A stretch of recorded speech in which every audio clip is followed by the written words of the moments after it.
Thank you so much. Yeah, yeah. And I'm kind of the Lone Ranger here. I'm a transy grad, so oh, yeah. That's totally fine. But I just want to start off by thanking you all so much for taking time out of your schedule to do this for the students. And this will be recorded, so if students, we're probably going to get questions, and this information is going to be very valuable to them. So just thank you guys so much for doing this today. But we'll go ahead and get started if you guys want to introduce yourself. And you're actually the first one on my screen, so I figured we could just kind of go in order that way. All right, sure. Well, first of all, thank you all so much. I know y'all are probably just zoomed out, but it's still so fun to get to see you all and to meet everybody. My name is Ann Phillips Mayfield. It's a whole lot of name. Some people do Ann Phillips, some people do AP. I answer to almost anything. I work at Northwestern Mutual. I do recruiting and coaching with interns and with our new advisors. And so I'm actually new to this. I have a real estate license. I was in political fundraising and real estate for years. I still do some real estate on the side. I'll always hang on to that to help family and friends. But I was recruited by another advisor here to come be a financial advisor, but I was already selling, and through a story longer than we have time for today, I landed in this role, and I absolutely love it. I get to talk to awesome people like you all day, every day, and I really, really love it. I get to talk to colleges, to kids in college, and to people in graduate school, and people that are looking to change careers, people starting their careers, and it's just been fantastic. So I can't wait to hear your questions and hear all about you all, and all about people here with other careers and other walks of life. Thanks, Ann. Kim, you're next on my screen if you'd like to go next. Well, hello, everyone. So I actually am a center grad. I won't give away my year, but let's just say it was quite a while ago.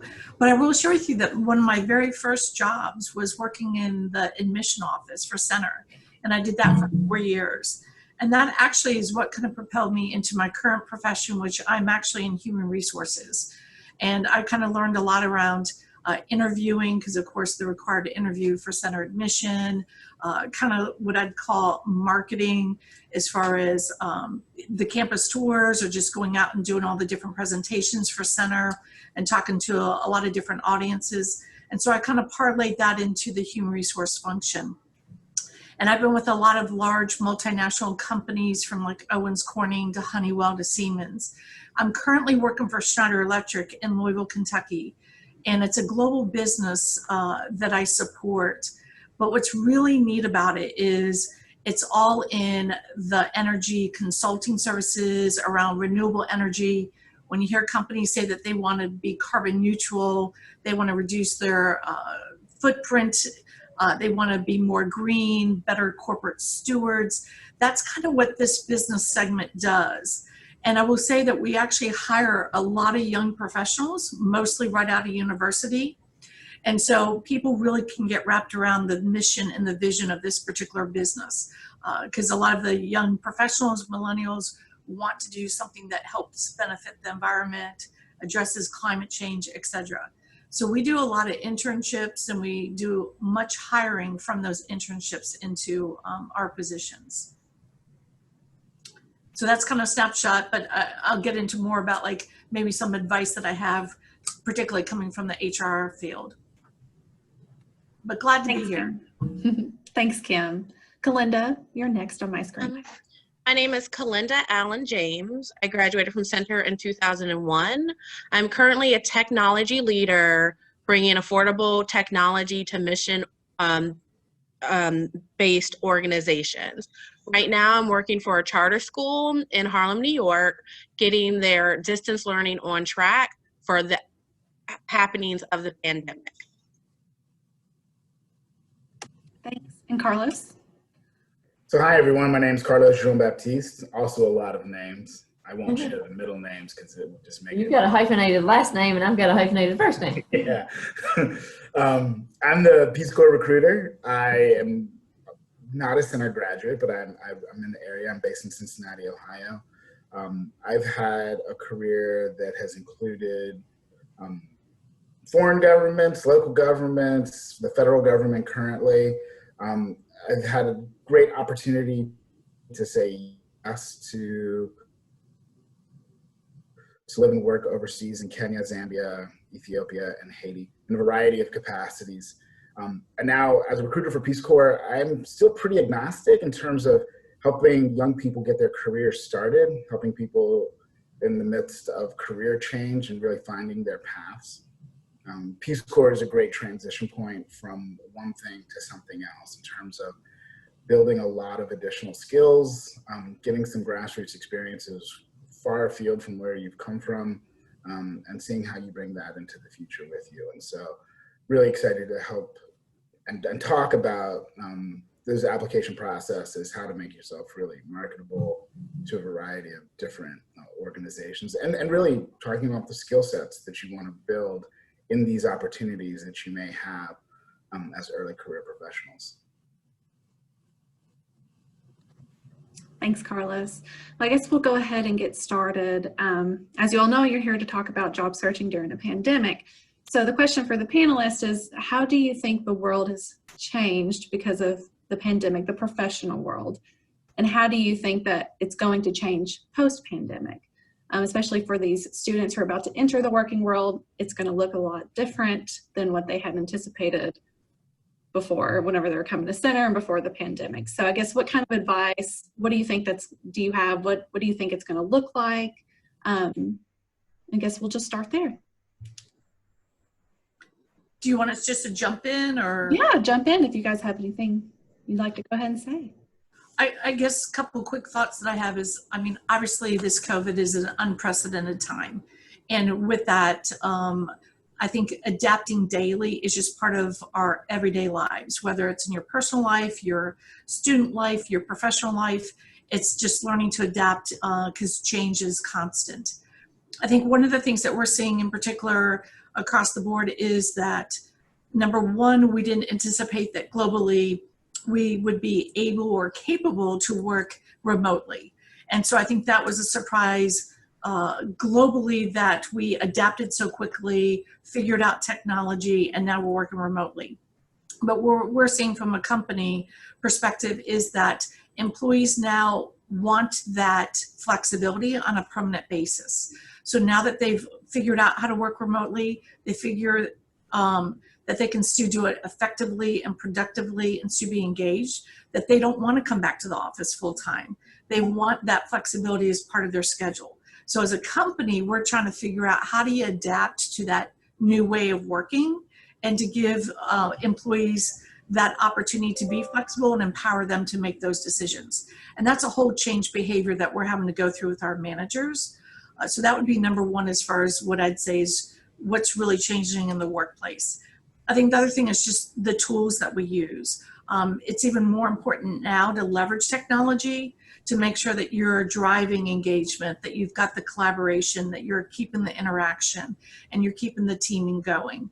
And I'm sure you all see that being students. I mean, how do you still get involved with your sports, your different club activities, or even in your dorms, or, you know, with your professors? I mean, how do you keep that interaction when your physical presence is being limited because of the COVID restrictions? And so that parlays into the workplace too, is it's even more important for our leaders to reach out to our employees and make sure that connection is going on. So those.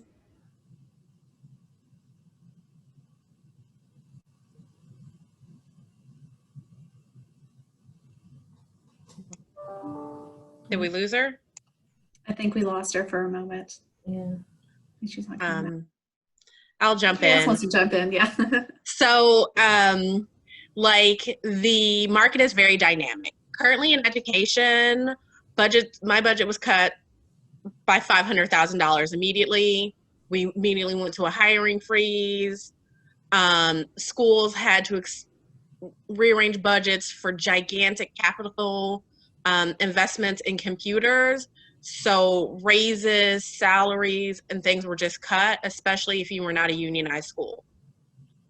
So in order to continue to work in education, your best bet to still be recruited is via fundraising, via special education, and services, and for technology, either technology training or actual administering the technology for schools. Those are the sole positions that are being hired. In the nonprofit sector, if your major donations were from individuals, that has dried up. Some other nonprofits, like Mackenzie Scott, just donated $1.7 billion to over 100 nonprofits. So actually investigating who got donations and going directly to their websites looking for jobs is a good move. Many nonprofits do not advertise in traditional channels because their advertising budget is very, very small. So you can advertise on Craigslist for like 3 months for $100, and the New York Times website is $1,000 a day. So many nonprofits will advertise in places like idealist.org or indeed.com, or do a Craigslist ad directing you to their website. So searching for education and nonprofit jobs on the major sites, you'll miss them because of the advertising budget. And I'm going to speak to a little bit of the flip side of that, because what we've seen is a little bit opposite of that. We've seen all of a sudden now a major lot of our clients thinking, uh-oh, we need to get our affairs in order. We need to make sure we have a plan. You know, do we have enough life insurance? Do we have enough disability insurance? And even though it might cost a bit, or even though it may be expensive, do we have long-term care? What happens if we get sick? Or, you know, I do have enough in life insurance, but I don't have a will. I mean, one of my very, very best friends, his mom died of COVID, and he and his wife have plenty of life insurance, but they have 2 teenage children and they don't have a will. And he's one of the smartest people that I know, and they have no plan. And so what we've seen is a lot of people like, all right, now is really the time to sit down and, I mean, you can be a healthy individual with no underlying health conditions, and this can hit you like a freight train, and you can be fine today and not tomorrow. So we've seen a lot of people that want to come in and look at their plan for 6 months and 6 years, and they own businesses and they need succession plans, and they are single or they're married or they have children, or so we've actually been really, really, really busy. We were really fortunate that we were able to onboard our interns. We did all of our training virtually. We normally send people to home office and mobile for 2 weeks and do it all there, but people have worked from home, people have worked, you know, in the office, people have worked a hybrid model, but we've been able to, I mean, very, very fortunate that we had a lot of technology and a lot of training and tools that we just already had. So we've been able to onboard our interns, onboard our new advisors, hire people.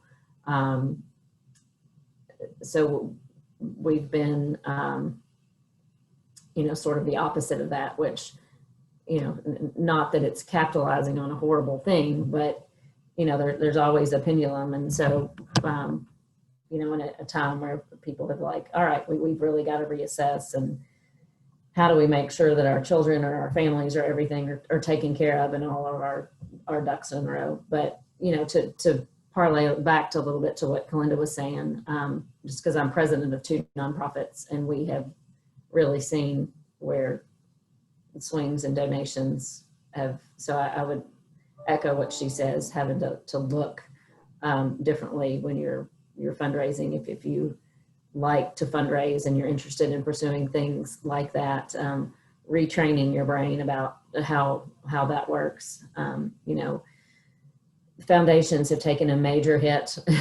I'm sure you all, I mean, you know, corporations and, I mean, individuals, everybody's taken a hit one way or the other. So, you know, thinking of different ways to market, thinking of different ways to promote yourself or your business, you know, has been a little bit game changing there. So, Carlos, we haven't heard from you.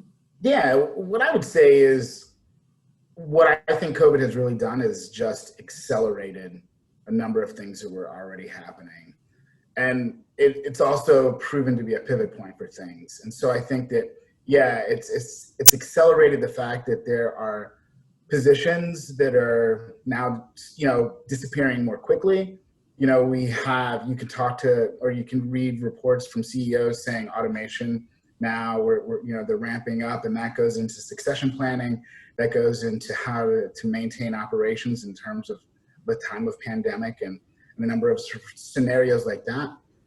But at the same time that positions are disappearing, there are a whole host of positions that are being created just to respond to these realities, right? Who is planning succession? Who is planning, maintaining operations? Who is in these organizations that never had to think about a health pandemic, that they are now hiring to simply think about health pandemics and these other kind of sudden interruptions to the workforce, right? And there's not a single sector that's not focusing on this now. Education, healthcare, fast food, right? Government sectors, everyone is thinking about this and how do they survive it on a global level. And so there's going to be a lot of opportunities that are being created around this. And I think that all of our industries are going to start thinking about this more and more and more. And so there are going to be positions that we haven't imagined yet that are going to become available. And so I think this is going to be a time of being flexible, of, maybe looking at the road in a slightly different way. I think that coming out of college, really the hardest thing for young professionals is that back in January, this was the greatest market to be graduating in. And now in December, we're not certain whether or not how vibrant it's going to be, right? All of these positions that we were really planning on jumping into may or may not be there. But I also think that this is a great opportunity to be at the spear point of a new industry, right? Of new expertise and new opportunities. So it is hazy and it is cloudy. But I think that this is something that is as much opportunity moving forward as anything else. And also the type of job is changing. In New York City, there's plenty of jobs, there's no careers. So there's lots of people who are willing to give you a 3-month to 12-month contract with no benefits, no sick days, no health insurance, but for a high hourly wage. So looking at your family situation, your financial situation, these are great opportunities to prototype different careers upon graduation to find something that you're really interested in. If you have the affordability to not need benefits.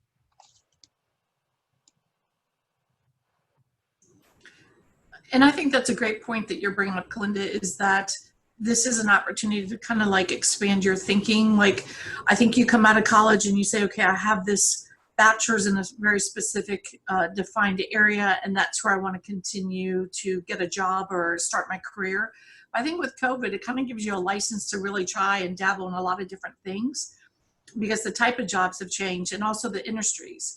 And I think that's one of the things that you can do as a college student is kind of research which industries have been more resilient to COVID economic challenges.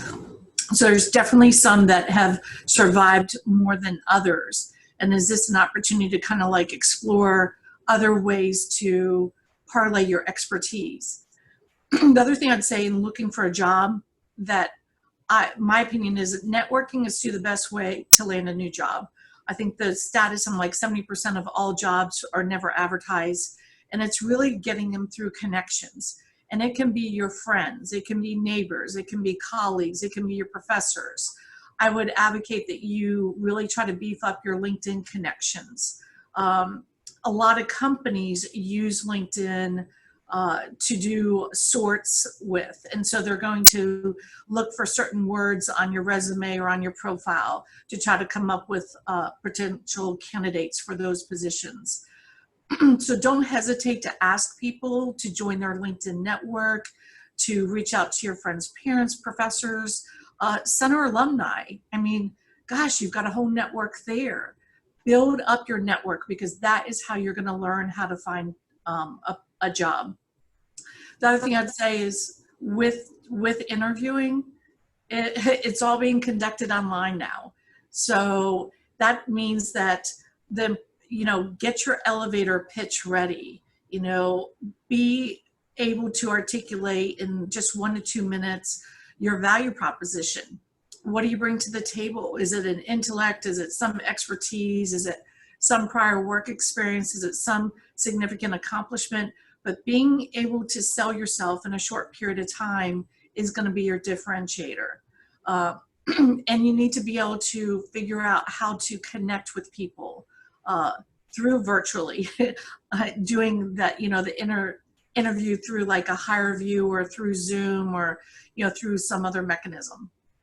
Well, And the to last add to one I'll that make- real quick, I've got Yeah, to jump go off ahead. here, but to add to that real quick, I think what she said, networking is key. Any volunteer experience, any community involvement that you can have, always, I think shines. And I think the other thing that that I think is just going to be key for you all to know is that if you change your mind, it's okay. You may have spent 4 years thinking that you want to graduate from center with your business major and go to law school, and you may start applying for law schools, and you may go do internships at law schools and think, I absolutely cannot stand this, and I cannot imagine spending 3 years in law school. It's okay. It's okay to change your mind, and it's okay to go do something that's going to feed your soul and light your soul on fire, because there's nothing worse than doing something every day that you can't stand. You've got, and it shows when you go somewhere every day and do something that makes you feel like you're dragging your nails down the chalkboard. It shows to you, it shows to where you are. And so it's okay to change your mind. You got to find what feeds you and what drives you. You will be happy. Your employer will be happy. The people around you will be happy.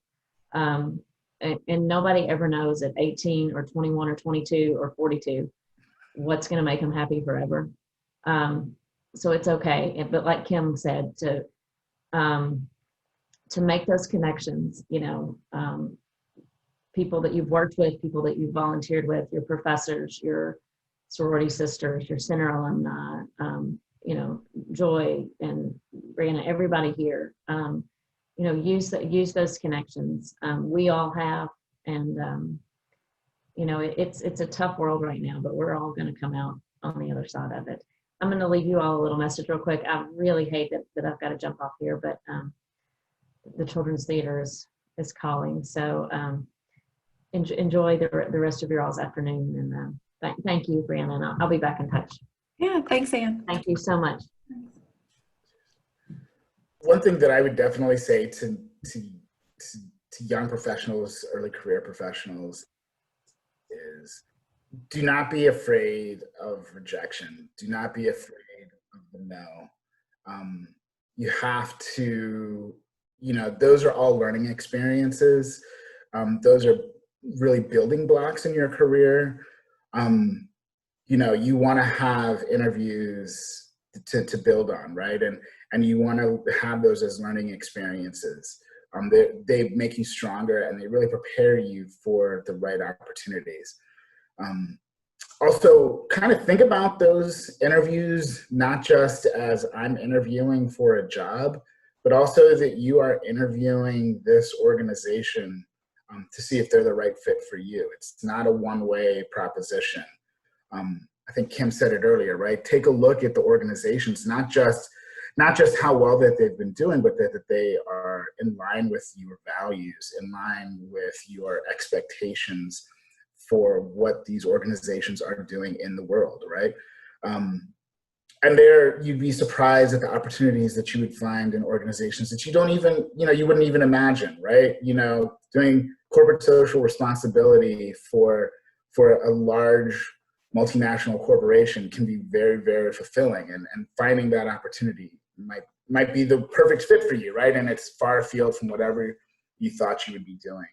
I think if you talk to those of us who have been been in our careers for a little while, you'll find that we said yes to a lot of things that we never thought about saying yes to, and found some of those opportunities to be the most fulfilling. Every opportunity is a chance to learn something. And I think that early in my career, I didn't value that very much. You know, when I had to work at a retail establishment just to make sure I had money in my pocket.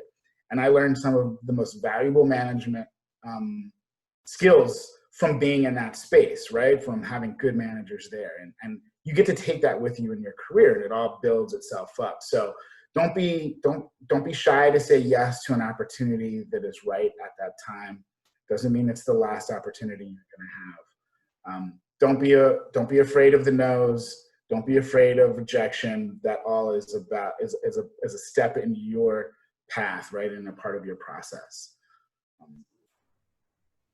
Yeah. Yes, and I second that. Like, when you're being rejected, they are judging on a moment of time and some written materials in a resume. They are not judging your soul. Many times I have found it is not that you don't know how to do the work. You don't necessarily fit the company culture, and that is very important. Right now, it's not just a pandemic, it's also social upheaval. Being able to bring your whole self to work is amazingly important, because it is exhausting to be in a Zoom meeting trying to be professional when you had 3 family members die. You want to work at an organization that gives you space for that. And so you will spend more time in your career than you ever spend with your family. So you want to make sure you are recruiting companies that support your values and you support theirs. Like, it was amazing for my school community to offer talking circles for the Black Lives Matter movement, because 98% of our student population are students of color. 1% of the families in my school are now orphans because of the pandemic. And I'm so proud of my organization for making sure our students have resources beyond just the computer and the internet. Letting the aunts know that, hey, you can keep your kid in our school even though their parent has moved. Like, letting them know about food pantries. These are important things to think about in your career. Money is amazing, but money does not fill the void in your soul when you know the work you are doing is hurting people. Well, Kalinda, that's powerful, and just want to acknowledge that you can hear the challenges that you're dealing with. And I think, did I freeze, or can you guys still hear me? Did I lose you guys? We can still hear you. We hear you.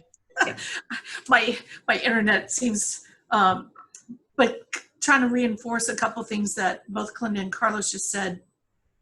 Was Carlos was talking about taking risk, and I do think that that is something that you guys should embrace. I would also say, when you are interviewing, just try to stay very positive. There's a lot of challenges with COVID, but when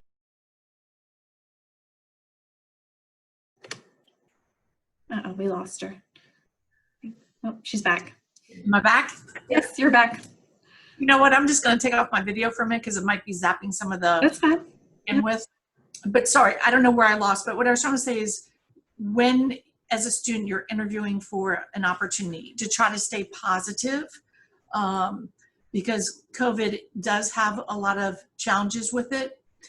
And going back into what Kalinda said is, your well-being, your mental health, and that work-life balance. I'm sure you're experiencing some of that now, being a student and trying to manage through that, and just understanding that you have to make sure that you take care of you too when you're starting your career, and that you understand that work-life balance, because as you begin your job working remotely or from home, There's not an easy boundary to say, I get into my mode of transportation, I go to an office, I'm done with the workday, and I go back home. You don't have those boundaries. And so as you start your career, you need to kind of think about how you do that for your own well-being and your mental health, because working remotely is very different, particularly when you're starting your career and you don't have a basis to compare to. And then the last piece I'll give you just to build on that too is, while you have this time that it's, you know, during COVID and you're doing more things virtually, I talked about researching other industries that are flourishing during this COVID pandemic. But it's also an opportunity for you to do some research on boosting your own skill set. So use the time wisely. Like, if you need to learn a little bit more about Excel and macros and VLOOKUP tables to do more for data analytics, because data analytics is in every job now, every career facet. That's just one example, but take the time to make sure that you're augmenting and boosting your own skill set, and that you're really setting yourself up for success in that regard. Yes, and I second augmenting your skill set.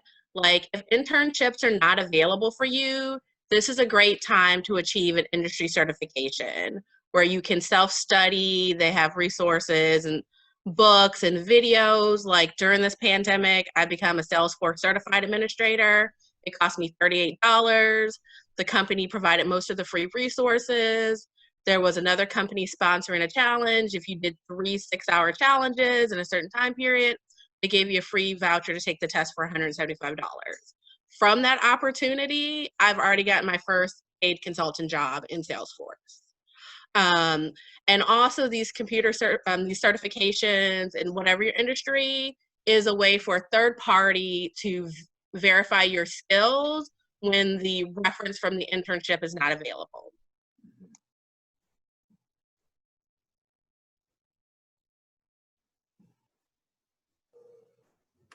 Well, thanks you all.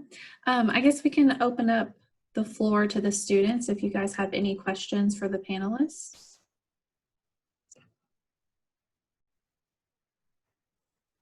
I had a question.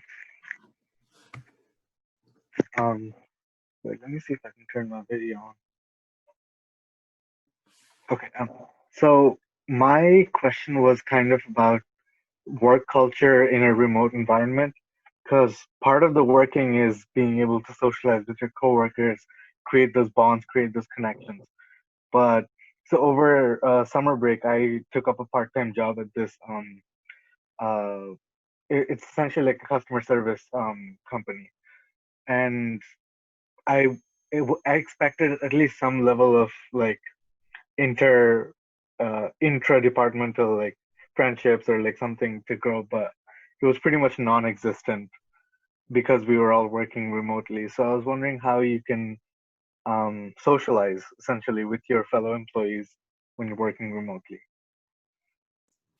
So some, companies are better at facilitating it.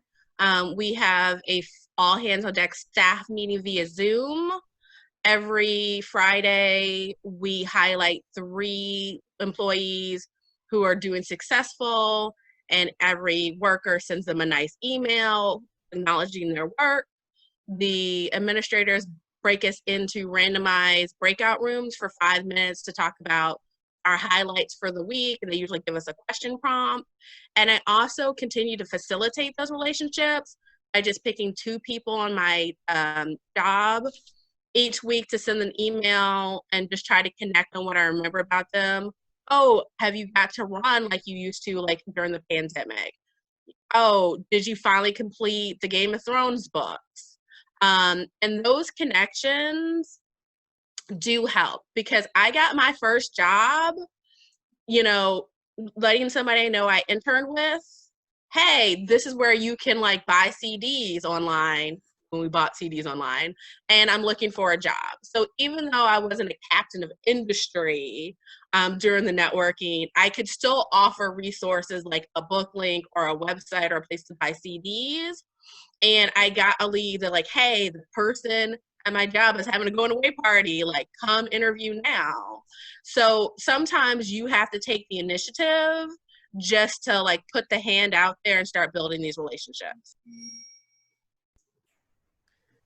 Yeah, I would say that kind of this environment has made it really difficult for everyone, and I think that some organizations are making strong efforts to connect employees and give them space to continue to have kind of those water cooler chats.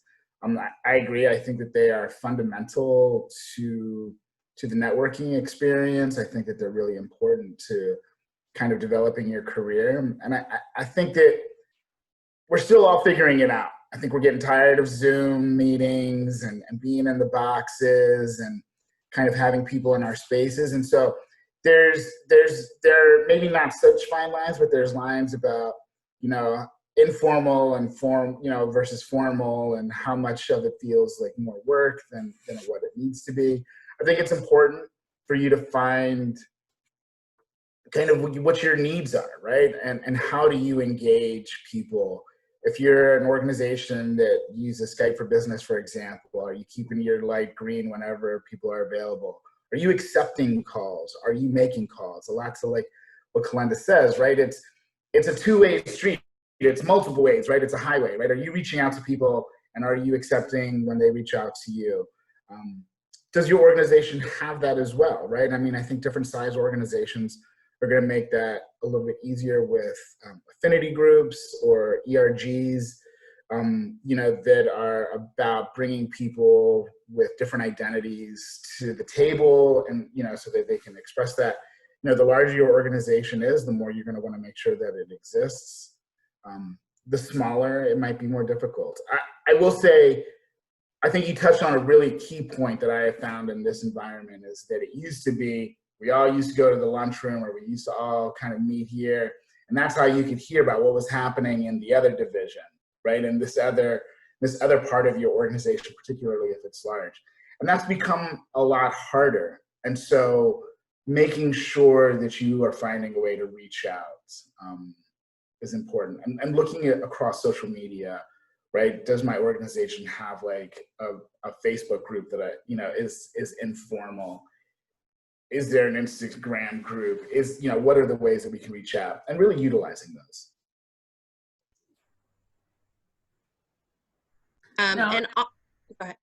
Go ahead, Glenda. Yes, and like during this time, I have found new ways, because pre-pandemic, you know, being in New York with so much art and culture and meetup groups, I was networking 3 times a week. I've had to redo that in the pandemic. So I've started going to my sorority Zoom parties. I've done a virtual tech conference, and just my participation in the chats during the conference got me an invitation to speak at Education Startup Weekend in Taipei, which wouldn't have been an opportunity, you know, without the globalness that is now the internet. And I also, just from being in a Facebook study group, you know, the moderator saw that I was the only one posting and keeping on schedule, that I got free mentoring services that would have cost me $3,800. So building your presence and identity on, you know, social media and the internet in this time are going to give you the avenues to have more opportunities when the economy opens back up.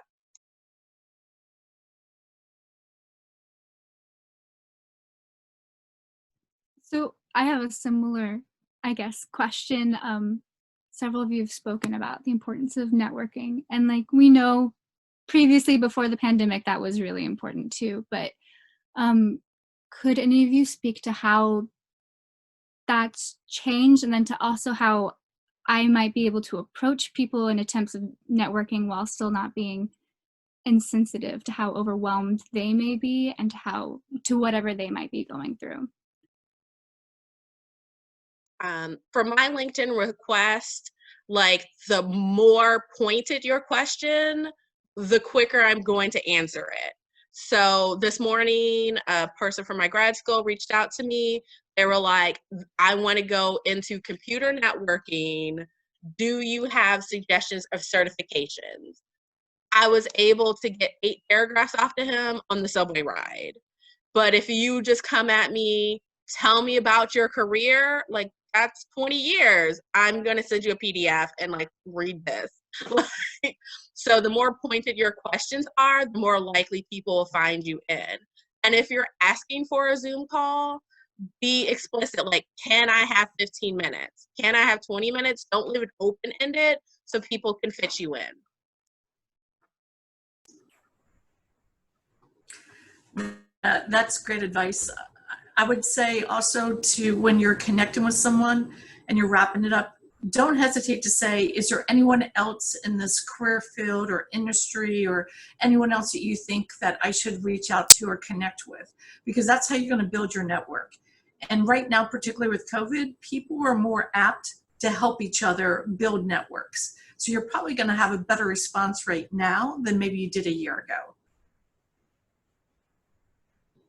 Yeah, I want to kind of double down on kind of what's already been said, making sure that if you're going to reach out to someone on LinkedIn, that it is fairly specific. Make sure that you have a point of connection as well. You know, it's fine, I think, many times just to reach out to somebody unknown, but it's good if you can say, hey, I went to the same grad school as you did, or I know this person that you know. Getting those openings, creating some connection between you is just makes it a little bit easier on that person who's receiving your LinkedIn request. And again, you know, be specific, right? Try to help us understand how we can best help you. And you know, if you just want that informational interview, it's about targeting it that way. Can you just tell me, hey, you know, reach out to Carlos and say, hey, can you just give me 15 minutes on how you got to where you are in your career, right? Like I'm really interested in being in your current role. And that really helps us kind of focus on what we can talk to you about and how to best approach it and knowing where you are in your career. But LinkedIn requests are there's a lot of them these days. And it's hard because you want to be, as someone who gets them, I'm sure all of us, you want to be very polite. You don't want to kind of not accept someone, but you're also like, what is our connection, right? Like how do we, it's a mutual thing, right? And you have to always remember that. And I know as in talking to students, we tend to use LinkedIn as the key source of building your network and having your profile available for companies. But in actuality, that's kind of what companies are using as their search engine. There's also Handshake, which I know Center is part of, and that's starting to be adopted by more companies, but it's not as readily out there as LinkedIn. And so don't underestimate LinkedIn, I think, is my advice. And spend some time making sure that your profile about how you represent yourself on LinkedIn is up to date. And then I also just have to give a quick little advice on social media, particularly because I'm in human resources. You know, you guys are students. There's lots of different platforms that you all currently use to stay socially connected. You know, you hear it 1,000 times, whether from your parents, your professors, or other people. Be careful what you post. It's still out there somewhere. Companies are looking more at this type of digital platform because we don't have the ability to like meet someone in person and interview them face to face. Companies are kind of saying, oh, I want to learn about this candidate more than just their profile on LinkedIn. And so they're looking at social media. And I've seen some shocking things out there that, you know, don't best represent somebody's expertise, intelligence, and capabilities. So I might sound like, you know, a parent, but as a professional, my advice is make sure you've got a great LinkedIn profile and make sure that your social media represents the best parts of you. I'd also want to tell you real quick, make sure if you get an interview invitation, generally you're getting an email, you've got at least a couple of names on that. You really should be researching the people you are interviewing with. You need to find your connections, right? It opens up, first of all, everyone is expecting you to know about the organization you're applying to. What are they doing? Why do you want to work there? But it's great if you can see, maybe Kim and I studied the same thing in college, right? Maybe we were the members of the same organization at some point. And that gives you kind of an opening to have better conversations with the people you're engaging in. It's not stalking, it's researching. And it's really important to do that. And because, to Kim's point, organizations and HR professionals are looking at your materials and making sure that there is a connection between you as a person and their organizations, their culture, and everything else. So keep that in mind. Well said, Carlos. Yes, I definitely second that. And also, use your resources. Center Career Services. I remember I had a interview with a company that Center works with. I called Diversity Education and we did a practice interview over the phone. Career Services is there for you for life, not just while you're in school. So always reach back to do a practice interview. You saw my emotionalism in this moment, and working with practice interviews, I have been able to make that an asset and not a weakness. And working with Career Services will help you make you the right candidate. I had a question about social media. So essentially, how deep does the search go by HR professionals? How far back do they go? Which social medias do they usually look at? What are some flags that we should be aware of? So I know my organization, because we work with children, we're definitely going to do a full background check. And with social media, we will do the basic Google search.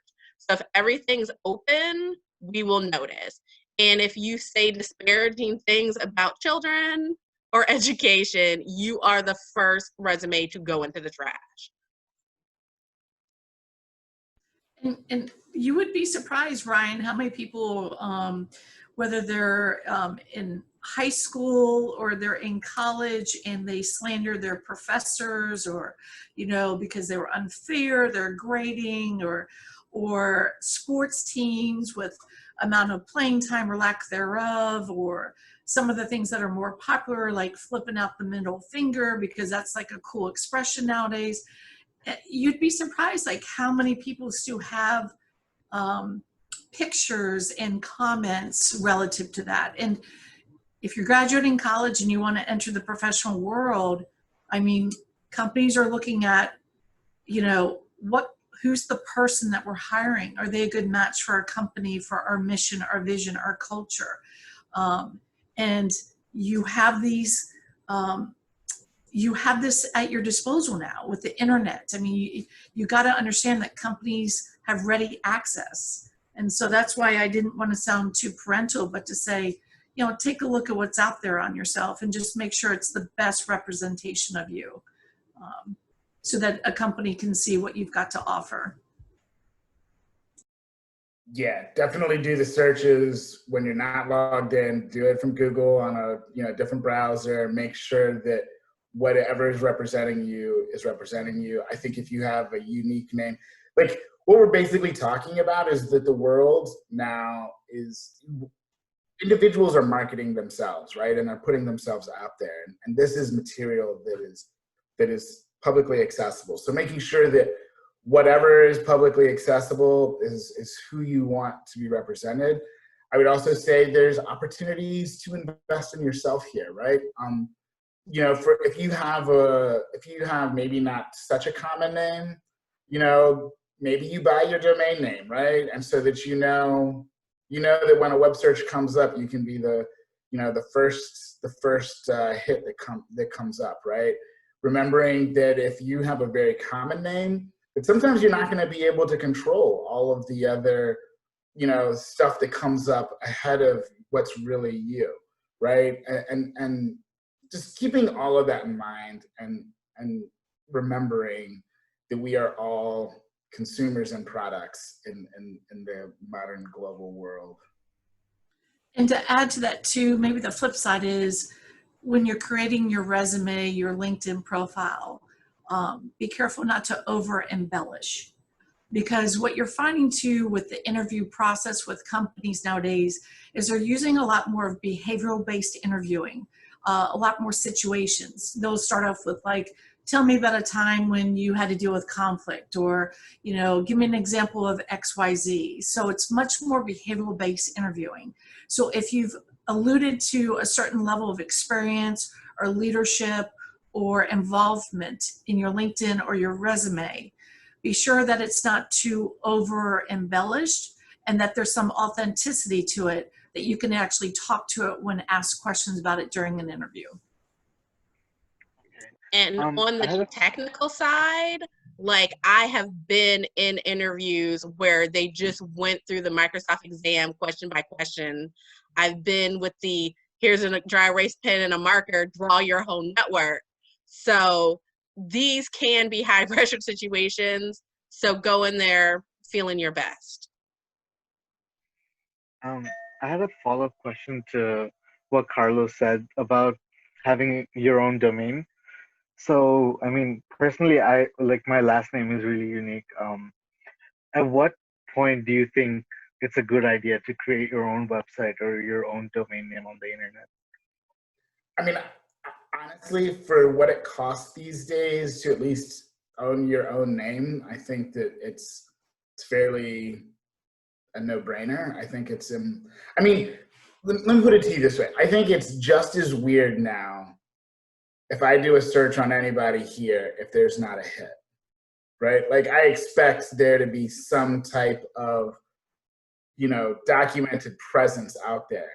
I think that it is proactive to buy your domain name. I think it's proactive to at least have a landing page there that just is going to introduce you. I'm not saying to have a necessarily a full-blown web page per se or something like that, but I think if you can, you should. And I think that, you know, it's the same as your email address.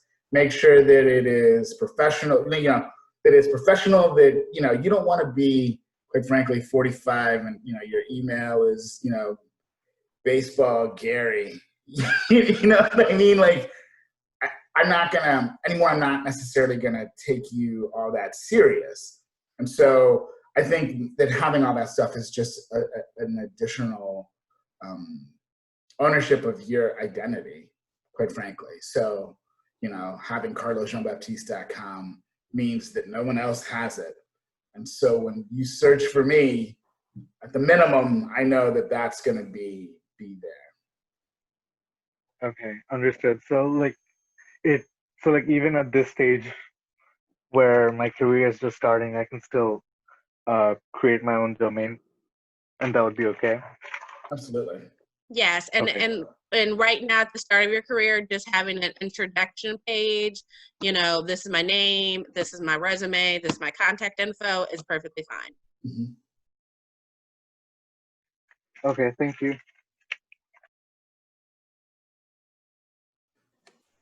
All right, well, we are right at 12:30, so do any of you have any last minute thoughts for the students?